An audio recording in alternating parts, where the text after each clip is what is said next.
સમાચાર સિંગતેલના ભાવમાં ₹40 નો ઘટાડો થયો છે।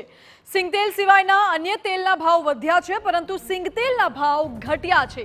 કપાસિયા તેલમાં એક સપ્તાહમાં આશરે ₹75 નો ભાવ વધારો થયો, તો પામોલિન તેલમાં એક સપ્તાહમાં ₹60 નો વધારો થયો છે। કપાસિયા તેલનો ડબ્બાનો ભાવ અત્યારે ₹1885 પહોંચી ગયો છે, જ્યારે પામોલિન તેલનો ડબ્બાનો ભાવ ₹1685 છે અને રાયડાના તેલમાં ₹50, જ્યારે કોપરેલના તેલમાં ₹120 નો વધારો કરાયો છે। તો તેલીબિયાના પાકમાં મોટું નુકસાન થવાના કારણે તેલના ભાવ વધ્યા છે, પરંતુ રાહતની વાત એ છે કે તહેવારો ટાણે સિંગતેલના ભાવ ₹40 થી ઘટ્યા છે।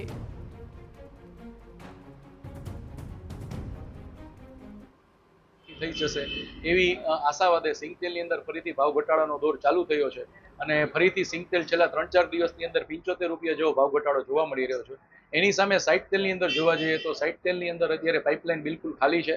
કપાસિયા તેલની પરિસ્થિતિ અતિશય નાજુક હોવાને કારણે કપાસિયા તેલ 10 કિલોની અંદર છેલ્લા 15-20 દિવસની અંદર ₹150 જેવી ખૂબ તેજી આવેલી છે અને ડબ્બે 200 થી ₹225 જેવો કપાસિયા તેલનો ભાવ વધારો આવેલો છે।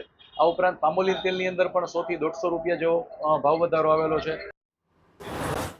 મહત્વનું છે કે તેલના ભાવમાં વધારા મામલે એડિબલ ઓઇલ એસોસિએશનના પ્રમુખે નિવેદન આપ્યું છે। આ વર્ષે રાજ્યમાં કપાસનું વાવેતર ઓછું થયું, મગફળીની સરખામણીમાં કપાસનું વાવેતર ઓછું થવાના કારણે ભાવ વધ્યા છે। સાથે જ કપાસમાં ગુલાબી ઈયળના કારણે પણ પાકનું વાવેતર ઘટ્યું છે, જેથી કપાસિયા તેલના ભાવ વધ્યા। વધારો આવવાનું કારણમાં તો એક છે કે ગયા વર્ષની સરખામણી આ વખતે કપાસનું વાવેતર ઓછું થયેલું છે અને પામોલિનમાં છે તો એ માલની શોર્ટ સપ્લાય છે અને ગવર્મેન્ટ ડ્યુટી વધારશે, એ બેઝ લઈ અને ભાવ વધારો થયેલો છે।